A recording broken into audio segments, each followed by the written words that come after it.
Hello, protocols, packets, programs, and problems. I have some errata for our last episode that just so happened to fall on April Fools. We covered articles from 2004 instead of 2024. I apologize for the error and am reviewing how we could have mistaken AppSec challenges from 2 decades ago as indistinguishable from today. I understand now that it might take yet one more version of a top 10 list to raise enough awareness about SQL injection to eradicate it as a vuln class. I realize now that calling for the death of passwords in 2004 was premature, since it's apparently still important to make users read password composition instructions before they can handle better choices like passkey and other hardware-backed solutions. Which means this week we chat with Farshad Abasi about the lessons that the XZ Utils, that's going to be tough to say every time, Backdoor spells out for orgs, open source, and AppSec. In the news segment, OWASP leaks data, types of prompt injection, device-bound sessions, turning an ASV sentence into a design, a protocol problem in HTTP2, and more. Check the date and stay tuned for Application Security Weekly. This is a Security Weekly production for security professionals by security professionals. Please visit securityweekly.com/subscribe to subscribe to all the shows on our network. It's the show to learn the latest tools and techniques to understand DevOps, applications, and the cloud. Your trusted source for the latest AppSec news. It's time for Application Security Weekly. This is episode 280, recorded April 8th, 2024. I'm your host, Mike Shima. John and Akira are off this week, hopefully, and Join the Eclipse is coming in just a few hours as we record this. First, two announcements. On the evening of Monday, May 6, 2024, W2 Communications and Cyber Risk Alliance are bringing Cyber Tacos back to San Francisco. Get free food and drinks as you mingle with cyber professionals from all over the world as they descend onto RSA. Register to secure your spot at securityweekly.com/cybertacos. And our other announcement is that entries are officially open for the 2024 SC Awards. The SC Awards continue to serve as a beacon of excellence, recognizing the industry's best solutions, organizations, and people that are advancing information security. This year, there are 34 categories, many updated to reflect trends in artificial intelligence, cloud security, and continuous threat exposure management. Take advantage of the early bird rate by April 12th. Visit securityweekly.com/SC Awards to submit your entries by May 31st. And a familiar face, Farshad Abasi is the founder and CEO of Forward Security, bringing over 27 years of industry experience to the forefront of cybersecurity innovation. His professional journey includes key technical roles at Intel and Motorola, evolving into senior security positions as the principal security architect for HSBC Global and head of IT security for the Canadian division. Farshad's commitment to the field extends to his role as an instructor at BCIT, where he imparts his wealth of knowledge to the next generation of cybersecurity experts. Hello again, Farshad. Thank you for joining us. Hi, Mike. Very welcome. Thanks for having me again. We're happy to have you here because, as I alluded to in the intro, we had some fun with a April Fool's segment last week. But last week was also when the XZ Utils Backdoor came out. And wow, what a wild story it is. By now, probably most people have seen some good blog posts. They've heard on Paul Security Weekly, some of us, our peers, talking about what the background is. But I didn't want to miss it ourselves and wanted to pull out a little bit of maybe summary of what it was, but some lessons learned. So hopefully, Farshad, you can join me here. And I'll start off with a quick summary that over the period of about 2 years, basically a username, an unknown entity came up and started to make some commits to the XZ Utils project. They were small. I was going to say meaningless, but they weren't impactful. They were sort of, here, let me help out with some tests. Let me just basically build some rapport with the owner, the project owner, to the point where they insinuated themselves as a peer of the project owner, be able to control the direction of the project, make some commits. They're getting into the stable release, and lo and behold, that stable release had some code, some M4 code no less. So for those of you who still love makefiles, was inserting essentially a backdoor that would intercept that would be used within SSHD, secure shell connections, and could actually execute commands as well as then obscure itself. So what I'm trying to do in less than 60 seconds, successfully or not, is pull out those themes of there's social engineering. There is, it's a long-term aspect. There's sophistication behind both the backdoor itself as well as its obfuscation. And it was also discovered by luck by an engineer who's being very tedious about the performance of a Postgres connections. So here's kind of the setup I wanted to hit on. But Farshad, as you hear this, what are the good things that feel to you that we want to that we should touch on for listeners today? In terms of takeaways, this was a really interesting case because the person that did the commits, known as Gia T75, seemed like they were involved with the XZ Utils project for a couple of years and were contributing to that project. And then, of course, the malicious activities and the contributions happened over several weeks. So, there's the thought, was this someone whose account was taken over, or was this a malicious user? And given that they were doing this over several weeks and they were fairly actively involved and providing updates, it doesn't sound like it would have been someone whose account was taken over. More likely, it was a malicious user. But yeah, no, that's quite interesting. Well, so let's pull on that malicious user aspect, because we've seen, it is not surprising that we've seen account takeovers who then commit something within the permissions of that account, the privileges of that. We saw that in PHP. I think we've seen it in NPM as well. And this is why both PyPy, for example, and NPM, they've been pushing maintainers to adopt FIDO2 keys, strong authentication to prevent that. So that's one aspect that is a good lesson learned. And people, I don't know how well it's been adopted, but it's been a good direction. In this case, though, it is really just abusing trust. Someone playing that long Kong, playing that long game. Let me help you out, dear overworked project maintainer. Here's a couple of commits for you. Let me build trust and be, to all intents and purposes, in terms of behavior, ostensibly someone who's trying to help. So that, already there's an erosion of trust, a worry of trust. How does that start? How does that make you worry about open source ecosystem, or perhaps, the insider threat angle from an organization? I mean, I would even go, not even open source, just looking at things broadly.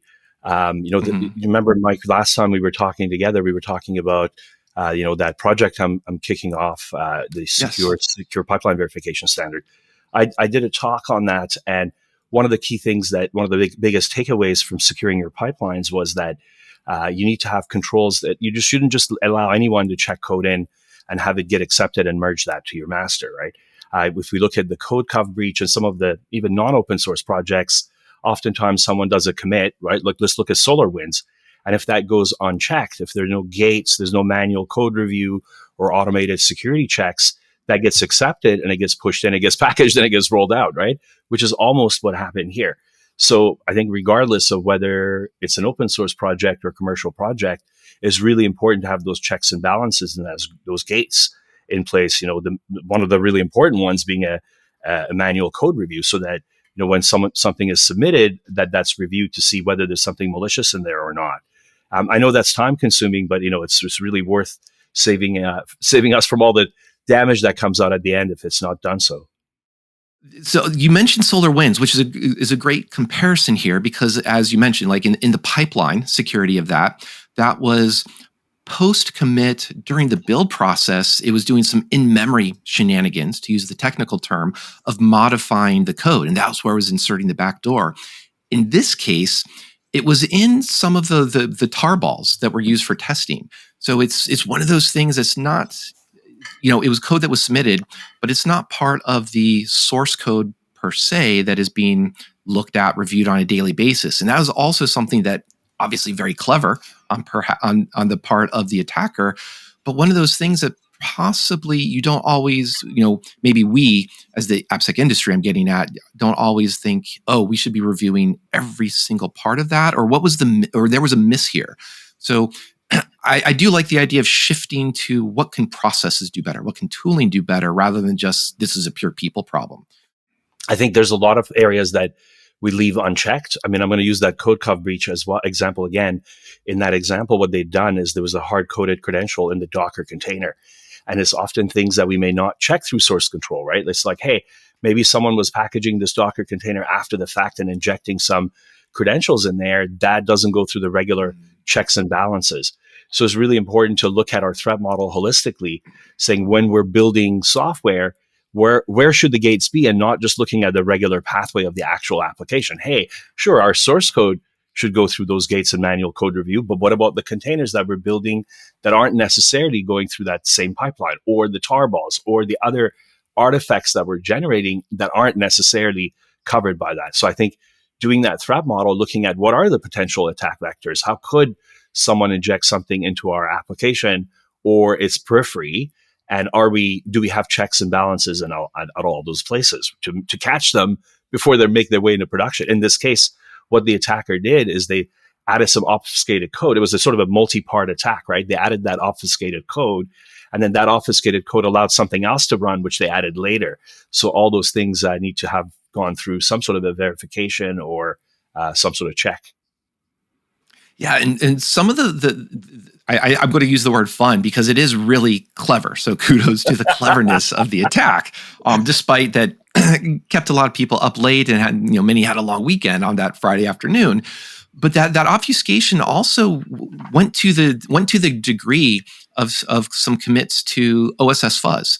So they're saying, hey, owners, dear Google, essentially, please accept this commit because XZ, this XZ binary is triggering a few warnings, but just ignore them. They're incorrect warnings. They're false positives. Same thing came up with Valgrind, which, to be fair, sometimes Valgrind, isn't perfect. It can have some warnings that should be suppressed. But in this case, we had OSS fuzz, we had Valgrind, where the attacker was trying to hide their trail.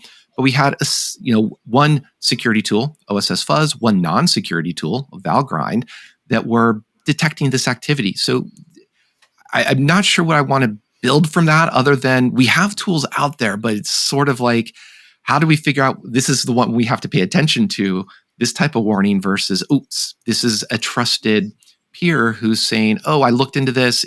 We need to suppress it. Yeah. And, the other thing, Mike, that's really interesting is the duration of the time over which this happened. And also stepping back and looking at it more broadly, this person was committing for a couple of years to the XZ Utils project. And, it takes me back to thinking of that Marriott Starwood attack back from, 2017, 2019. The attackers were at work for 2 years. And, they were just checking things out, learning, putting the various seeds in the environment, and then they performed their attack after 2 years. So it's a reminder that sometimes these actors are out there, they've got a long game plan. They're not just there doing a quick attack.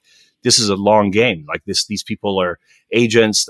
I mean, we don't really know in this case who they were paid for, or who these people are, but it shows the level of sophistication and that level of planning that has gone to it. This person joined the XZ Utils project, did a bunch of work, and then even for this particular attack, did it over a certain period of time rather than just a quick burst, if you will, which makes it even more difficult to catch sometimes. It does, and that brings up another angle I wanted to touch on: is what are some lessons orgs should be learning from this? For example, does everybody have to start thinking, I have attackers that are going to be targeting me over a 2-year period, and I have to defend for 2 years, or I have to keep logs for 2 years? That seems almost untenable, or it seems like a level of paranoia that's not necessarily conducive to effective AppSec, to be honest. Or it's very easily can become a distraction. So how do we give guidance on this type of outcome? That's a really difficult one. I was trying to think about that as you were asking the question. It's like, you can't, it's not with the Marriott Starwood attack. Maybe that could have been resolved by having a SIM where you collect data and then you correlate it and you can see patterns and things like that. That's not applicable here. How do you collect data on someone who's out there building a project or a tool and later plans on doing something malicious with it? That's not as easy as, as the other example. So I think in this case, it goes back to what we were talking about earlier, is just having those checks and balances But what can you do as a consumer? I mean, you just ingest that package, right? So I think the onus here is more on the projects themselves. But I mean, you and I have been in this industry for a long time, right? And open source has been around as long as we remember. And, I've always asked that question, hey, you're trusting something that some bunch of people built that you have no idea who they are. And there's barely, checks and balances on it. In the past, I guess, the internet was not as malicious. So we just used those packages. But as more and more of the population of the world get on the internet and get involved, there's that, statistics, game, 10 or 5% of people in the world are malicious. And as more people join, that's going to become more of a reality from that perspective. So I think it just becomes we got to do something to put the onus on those open source projects to have some sort of a checks and balances, starting with manual code reviews and doing full coverage to making sure that they're not leaving anything unturned, as we talked about earlier, like leaving one place unchecked where they're checking something else. But how do you enforce that, right? Like open source, hey, these are free, everyone's benefiting from them. How do you put that enforcement in there? Is this something that that maybe some organization starts and saying, hey, if you comply to this, you get the certificate. Your open source project is certified to be better. I don't really know what that would look like, but I think some sort of a certification of that sort may not be a bad idea.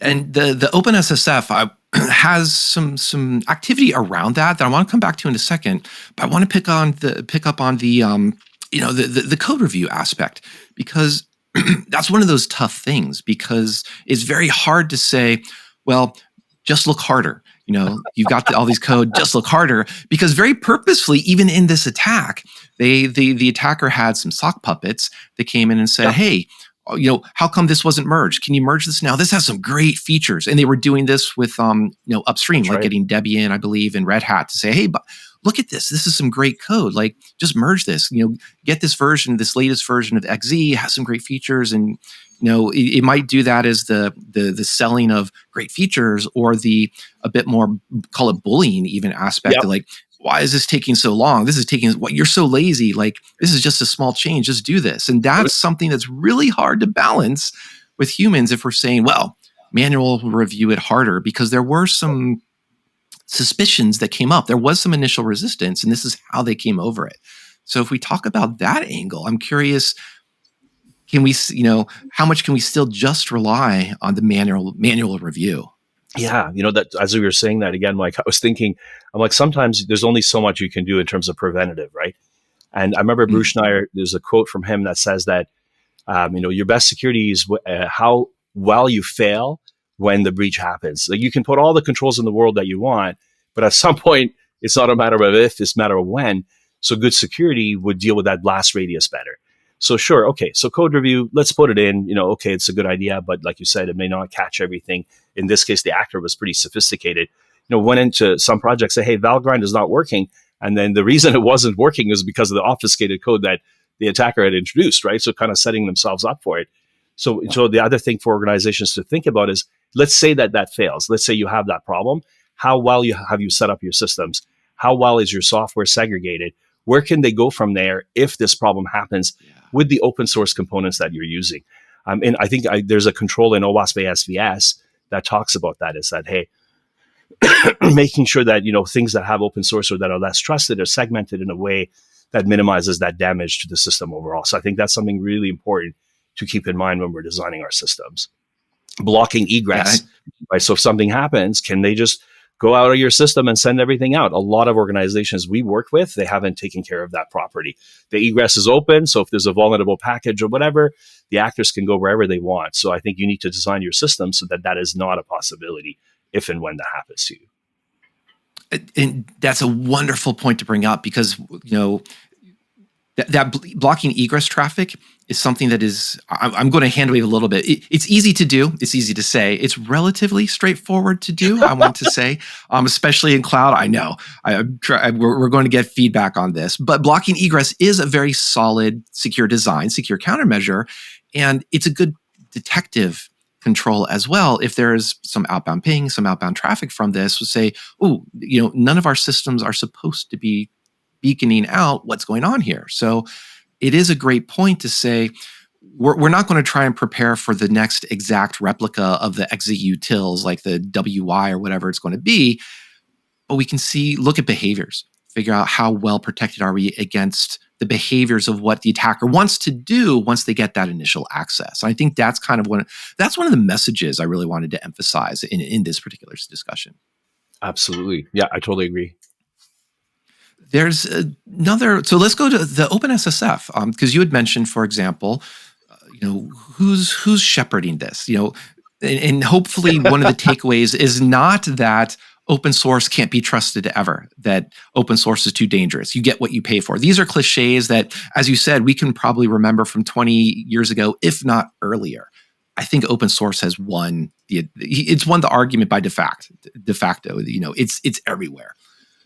One of the things I was looking up is it's everywhere, and we're going to continue to use it, but we need investment in it. And that investment comes from things that I like to point to, the OpSSF, who also created a list, I think back in 2022, a list of critical projects. And they were looking at like the top 100, top 500, and they want to invest in them and doing things like deploying fuzzers, fixing vulns, not just saying, we're going to scan for more vulns and tell all the project owners they have more problems. That hasn't been working. What I found interesting, I went back and checked, and the Z standard library, which is basically a peer kind of a replacement of the XZ Utils, is number 100 on their list of critical projects. The XZ Utils wasn't. So it's also interesting about how do we react to this? Should we be pushing for a move to use the Z standard library, for example, reducing choice or pushing for that? I can understand how that can feel awkward. That seems to run counter to the spirit of open source. But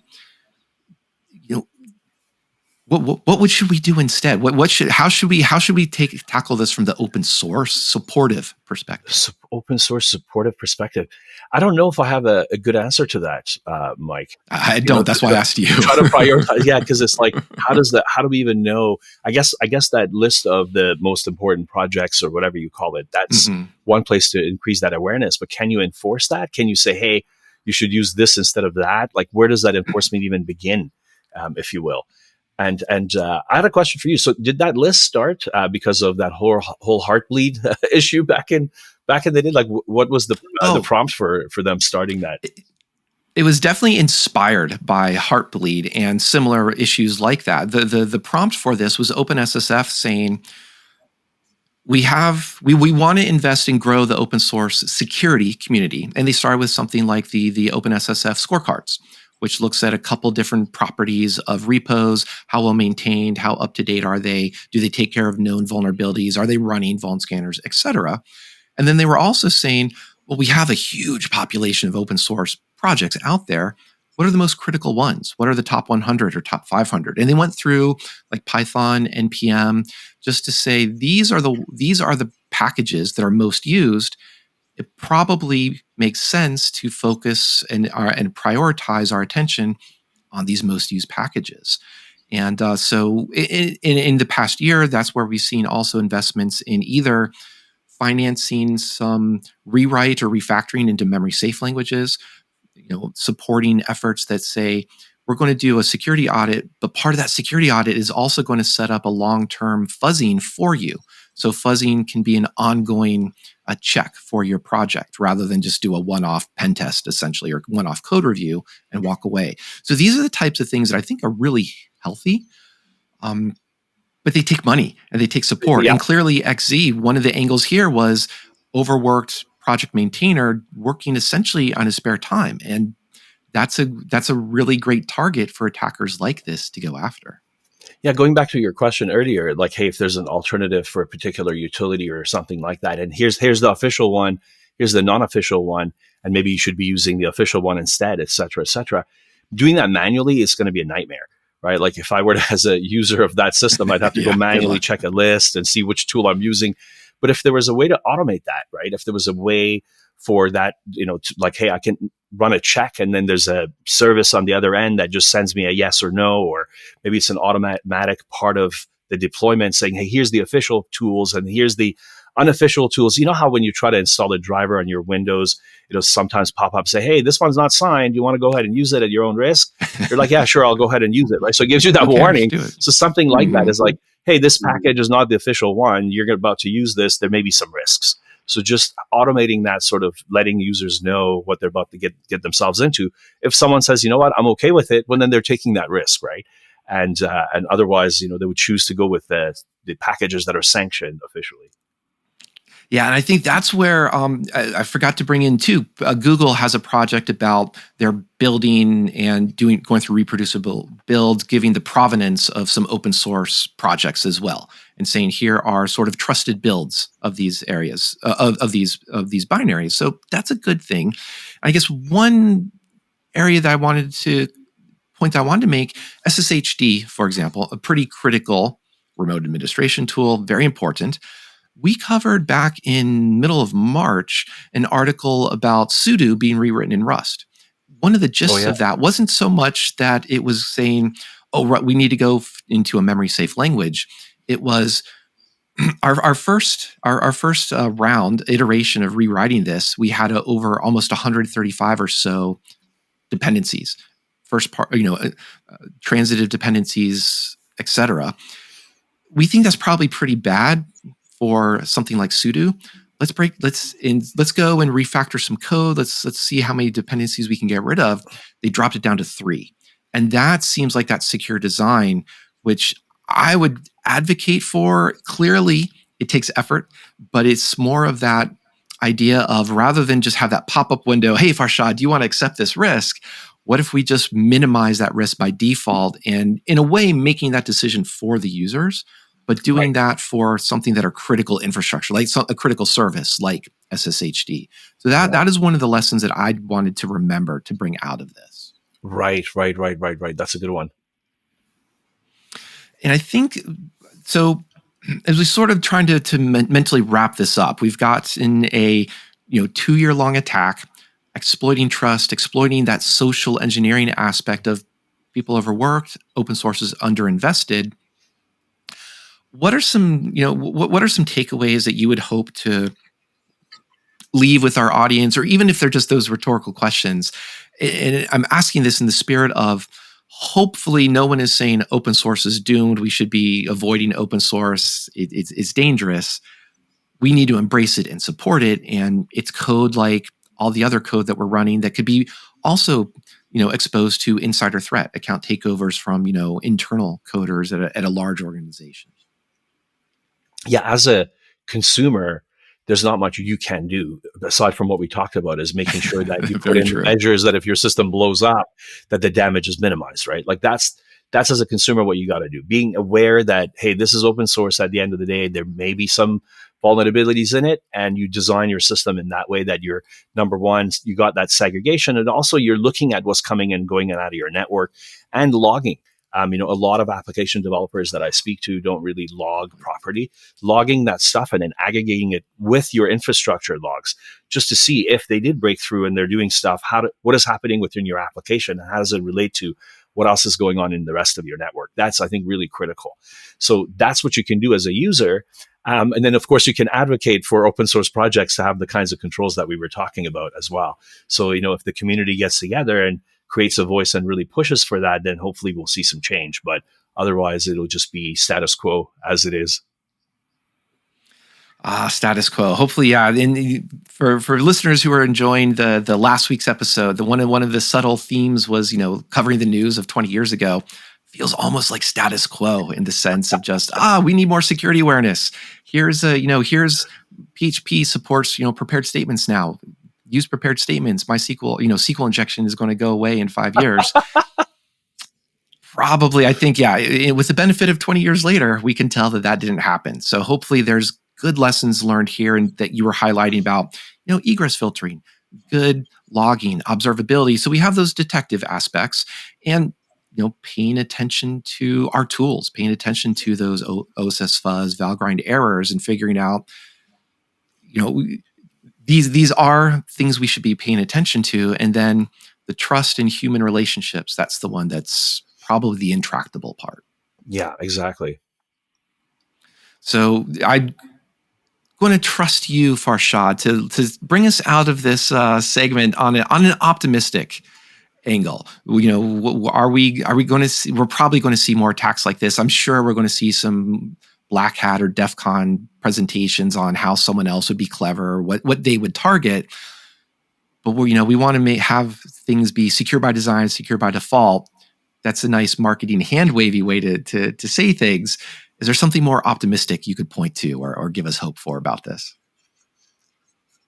Optimistic, eh? I know. I know that I know some companies, what they do is they just follow that risk management strategy. They get their open source, they buy it from another company, and they say, hey, if something happens, the other company's liable. They just do it that way. I've worked for some of those organizations, like they just shift the risk, and that's the end of that story. So I guess that could be sort of an optimistic discussion, but that'll cost a lot of money. So. But that's a good point, and maybe there are certain things that you were calling for, investing in open source. So that's one of the good things too. But you mentioned here that can cost a lot of money. It sounds like there's definitely some social economics as well as those very direct financial economics of the impact of security. So absolutely. Farshad, one of the things you're familiar with, you joined us earlier this year. We have been asking all of our guests to finish out a phrase for us. We're building sort of a yearbook of AppSec slogans. I forgot to warn you about this, but do you have an update for AppSec is most likely to? Fill in the blank there. What do you think? AppSec is most likely to revolutionize the world. There's some optimism. I love it. Thank you so much, Farshad. We wanted to leave it optimistic. And you absolutely did. Thank you. On that note, thank you, Farshad. Thank you, listeners. We're going to take a quick break now and return with news of the week.